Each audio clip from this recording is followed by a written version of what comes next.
इससे पहले आपको बताएं कि मुल्क में एक ही रोज इंतखाबात कराने के मामले पर मुज़ाकरात के लिए तहरीक इंसाफ का शाह महमूद कुरैशी, फवाद चौधरी और सेनेटर अली जफर पर मुश्तमिल वफ्द पार्लियामेंट हाउस पहुंच चुका है। वफ्द की चेयरमैन सेनेट से मुलाकात भी हुई है, जबकि दूसरी जानिब तहरीक इंसाफ से मुज़ाकरात के लिए हुकूमत ने भी कमेटी तश्कील दे दी है। कमेटी में वज़ीर ख़जाना इसहाक़ डार, ख्वाजा साद रफ़ीक, यूसुफ रज़ा गिलानी शामिल हैं। मुज़ाकरात में किन उमूर पर गौर किया जाएगा, इसी बारे में हम बात करेंगे। GNN के नुमाइंदे आतिफ भट्ट हमारे साथ मौजूद हैं। आतिफ, बताइएगा इस हवाले से। जी, हुकूमत और तहरीक इंसाफ में बाज़ाब्ता तौर पर मुज़ाकरात का जो है वो आगाज़ हो गया है। तहरीक इंसाफ का वफ्द 3 रुकनी वफ्द, जिसमें शाह महमूद कुरैशी, बैरिस्टर अली जफर और फवाद चौधरी शामिल हैं, वो पार्लियामेंट हाउस पहुंचे हैं और कमेटी रूम नंबर 3 जो पार्लियामेंट हाउस में है उसमें ये अहम मुज़ाकरात का सिलसिला जो है वो शुरू हो चुका है।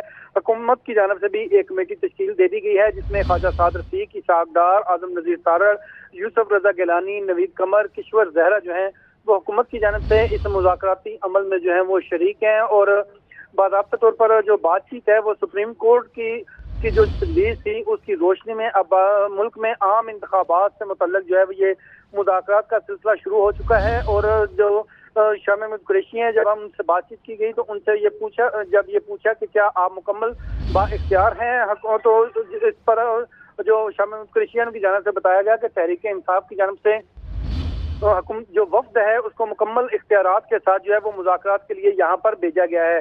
ताहम बाज़ाब्ता तौर पर मुज़ाकरात जो है वो शुरू हो चुके हैं और ये आज मुज़ाकरात का पहला दौर है। और इस आतिफ, इससे पहले ये हमेशा तहरीक इंसाफ की जानिब से ही कहा जाता रहा कि जी इलेक्शन पर ही सिर्फ बात हो सकती है और वो भी कोई अगर तारीख दे देती है हुकूमत तो बात होगी। आज इस तरह की कोई पहले से शराइत जो है वो तो नहीं रखी गई तहरीक इंसाफ की जानिब से?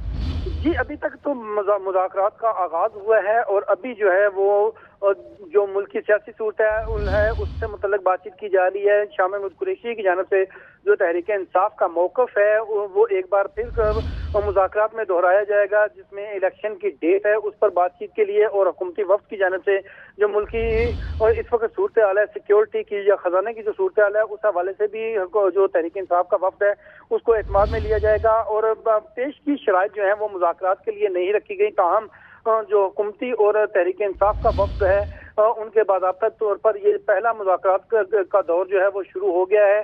ताहम हुकूमती वफ़्द जो है उसमें मुस्लिम लीग नून, पीपल्स पार्टी और MKM के अरकान शामिल हैं, जबकि तहरीक इंसाफ के 3 रुकनी वफ़्द जो है वो इस मुज़ाकरात में शरीक है। और दोनों जानिब से किसी भी किस्म का कोई एतराज़ कम अज़ कम अरकान पर जो है वो सामने नहीं आया कि हम फलां के साथ बैठेंगे और फलां के साथ नहीं बैठेंगे, ऐसा कुछ नहीं हुआ?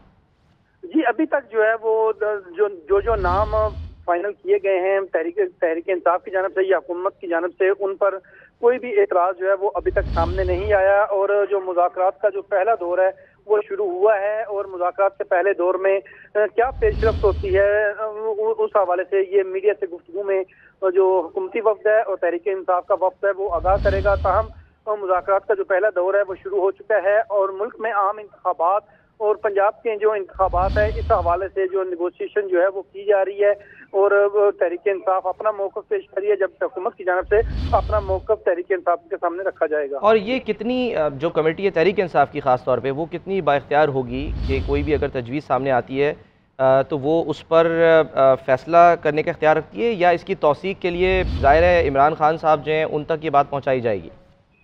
जी, इस हवाले से जो चेयरमैन तहरीक इंसाफ है उनको तो लूप में ज़ाहिर है कमेटी रखेगी, लेकिन जो शाह महमूद कुरैशी की जानिब से ये वाज़ेह कर दिया गया है कि उन्हें मुकम्मल इख्तियार के साथ जो है यहाँ पर भेजा गया है। ये जो 3 रुकनी कमेटी है ये मुकम्मल बाइख्तियार है कि जो भी हुकूमत से मुज़ाकरात होंगे, जिन मामलों पर इत्तफाक होगा उस हवाले से ये कमेटी जो है वो मुकम्मल तौर पर बाइख्तियार है। और उन्होंने चेयरमैन तहरीक इंसाफ की जानिब से मुकम्मल इख्तियारात के साथ जो है वो मुज़ाकरात के लिए भेजा है। तो हम कमेटी जो है वो जो भी मामलात होंगे, जो भी बातचीत होगी, इत्तफाक के बाद जो है वो चेयरमैन तहरीक इंसाफ को भी लूप में लेगी और उनको भी आगाह करेगी और उनसे भी हदायत लेगी। ठीक है, आप साथ ही रहिएगा। सीनियर तज्ज़ियाकार आरिफ हमीद भट्टी साहब ने भी हमें ज्वाइन किया है। भट्टी साहब, बहादुर शाह ज़फ़र ने कहा था कि बात करनी मुझे मुश्किल कभी ऐसी तो न थी, जैसी अब है तेरी महफिल कभी ऐसी तो न थी। ये वो लम्हा था, ये वो मनाजिर हैं जिसका सबको काफ़ी अरसे से शिद्दत से इंतज़ार था कि बैठें, एक टेबल पर मिलकर बैठें और बैठ कर कोई फैसला करके उठे। कितना खुशाइंद है आपके ख्याल में ये सबका एक टेबल पे बैठना? देखिए, बैठना यकीनन खुशाइंद बात है और हमेशा जंगों के बाद भी मुज़ाकरात से मसाइल हल होते हैं। हमारी तो दुआ है कि ये बैठ के किसी नतीजे पर पहुंचे। हतमी पूरी कौम कर्ब में है, ओवरसीज पाकिस्तानी कर्ब में है, मुश्किलात में है। बैठना बहुत खुशाइंद बात है, लेकिन असल खुशी की बात होगी किसी हतमी नतीजे पर पहुंच जाए, दोनों हुकूमत और अपोजिशन मिल के कोई एक डेट तय कर लें। 14 मई चलो कोई हदीस नहीं है, आइन है, वो होना चाहिए। लेकिन उम्मीद ये करनी चाहिए, यकीनन इन दोनों के पास असल फैसला तो मोहतरम नवाज शरीफ करेंगे, उधर इमरान खान साहब करेंगे, मोहतरमा बिलावल भुट्टो असम्बली जरदारी करेंगे। देखना इन्हें मैंडेट कितना दिया गया है, क्या ये हतमी फैसला करते हैं या इसके बाद एक और नशिस्त होती है। अगर इस नशिस्त के बाद दोनों मुतफिका फैसला करें कि हम इस नतीजे पर पहुंच गए हैं, तो पाकिस्तान के लिए इससे बेहतर खबर, अच्छी खबर कोई नहीं, चाहे वो किसी भी जमात से वाबस्ता है। बीइंग पाकिस्तान मेरे लिए बड़ा खुशी का लम्हा होगा अगर ये दोनों बैठ के फर्दर इलेक्शन की डेट अनाउंस कर रहे हैं, या जो भी करना है जिस पर दूरियां नफरतें खत्म हो। सियासी इख्तलाफ राय को जाती दुश्मनी नहीं बनाना चाहिए, इख्तलाफ राय को जिंदा कौमों की निजात। भट्टी साहब, अभी आतिफ भट्ट भी हमारे साथ थे, तो वही कह रहे थे कि जो तहरीक इंसाफ ने कमेटी बनाई है इसको बाइख्तियार कहा जा रहा है। अगर बाइख्तियार है तो हम ये अज्यूम कर सकते हैं कि इमरान खान साहब ने कोई एक तो तारीख देकर भेजा होगा कि इससे आगे मत जाना, ये बॉटम लाइन है, बस इस तक खींच के ले आना, वैसे आगे जो है वो नहीं जाना। आपको लगता है, आपके पास ऐसी कोई इत्तलात है?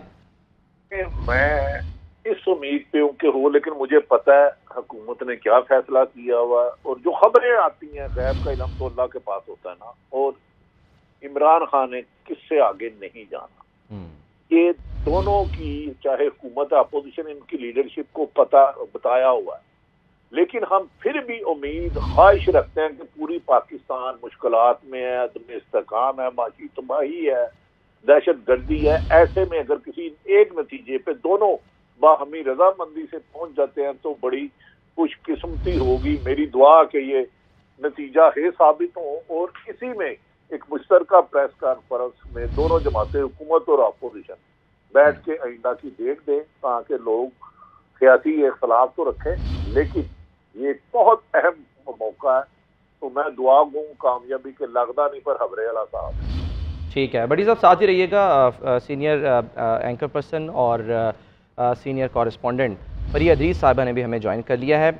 फरिया, आपके पास हैं इस सिलसिले में कोई इत्तलात, जो भी मैं भट्टी साहब से भी जानने की कोशिश कर रहा था कि अगर ये बाइख्तियार कमेटी है तो इसके पास कोई ना कोई तो मैंडेट देकर भेजा होगा खान साहब ने कि बस इस तारीख से आगे नहीं जाना, क्योंकि 90 दिन तो वैसे भी ज़ाहिर क्रॉस हो जाते हैं कि 14 मई को इंतखाब अगर हो भी जाता तो। देखिए, जो एक पहले बातचीत हुई थी, आई थिंक वो अगस्त की बात हो चुकी है या अर्ली सितंबर की, लेकिन अक्टूबर में तो वैसे ही इलेक्शन के बारे में हुकूमत कहती है, तो ये कोई इतनी ज़्यादा मुश्किल डेट नहीं है कि वहाँ पर बातचीत हो सके। मगर इसमें जो एक अहम बात यह है कि ट्रस्ट डेफिसिट है दोनों तरफ और ओपनली है। अब एक हमने देखी है कि एक और फिर कोशिश हुई है, मगर साथ ही साथ जो स्टेटमेंट्स आ रही हैं, आप देख लें डिफेंस मिनिस्टर ने भी ये बात की कि सुप्रीम कोर्ट के कहने पर मुज़ाकरात नहीं होंगे। हॉक्स एंड डव्स दोनों साइड पर हैं। कमेटी के अंदर कौन कौन है, ये अच्छी बात है कि बहुत बड़ी तादाद में लोग मौजूद नहीं हैं, लेकिन असल फैसला तो पीटीआई से तो इमरान खान साहब ने करना है। और इमरान खान साहब ने जो अभी एक थोड़ा सा खबरें आई हैं कि शायद वो इस हवाले से प्रेस कॉन्फ्रेंस करें, तो वो फिर दोबारा लगता है कि आपका शायद जो ट्रस्ट है वो अभी तक उतना बिल्डअप नहीं हुआ। सुबह तक तो यही कही जा रहा था हुकूमती ज़राए की तरफ से कि बहुत मुश्किल है कि मुज़ाकरात के चांसेस हों, बल्कि बहुत 10% भी उसका इम्कान नहीं है कि मुज़ाकरात कामयाब हो।